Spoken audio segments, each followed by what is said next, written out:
আইন শৃঙ্খলার ইন্ডিকেটরগুলো যদি আপনারা ভালোভাবে বিশ্লেষণ করেন, তাহলে বেশিরভাগ ক্ষেত্রে আইন শৃঙ্খলা আগের থেকে স্থিতি অবস্থায় আছে বা কিছুটা ভালো হয়েছে। আমরা দিনরাত সর্বদা নিরলসভাবে আইন শৃঙ্খলা উন্নয়নের জন্য কাজ করে যাচ্ছি। আইন শৃঙ্খলা উন্নয়ন শুধুমাত্র সেনাবাহিনীর একার দায়িত্ব নয়, এখানে অন্যান্য আইন শৃঙ্খলা বাহিনীরও দায়িত্ব রয়েছে। সকলে মিলে সমন্বিতভাবে আমরা কাজ করলে আইন শৃঙ্খলা আরো অচিরেই উন্নত হবে বলে আমরা আশা করছি। করিডোর একটি স্পর্শগত বিষয়। আমরা বাংলাদেশ সেনাবাহিনী দেশের নিরাপত্তা বিঘ্নিত কোনো কাজে বাংলাদেশ সেনাবাহিনী সম্পৃক্ত হবে না। গণমাধ্যমে দেখেছেন সেটা সঠিকতা বা বস্তুনিষ্ঠতা নিয়ে যথেষ্ট বিবেচনার দাবি রাখে।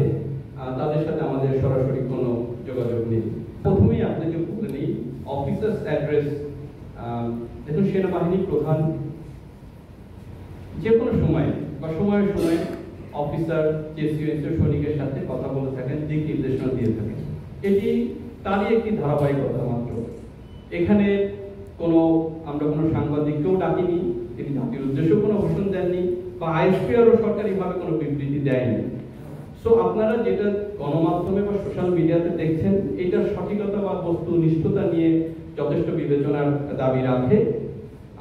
তো সে বিষয়ে আপনারা ভালোই বুঝতে পারছেন। আর আপনার যে বাকি বিষয়গুলো, সেগুলোর বিষয়ে আমি আগের মতোই বলবো যে জাতীয় নিরাপত্তা বিঘ্নিত হয় এমন কোনো বিষয়ে সেনাবাহিনী সম্পৃক্ত হবে না। সানবিট সব দিবে সামাল।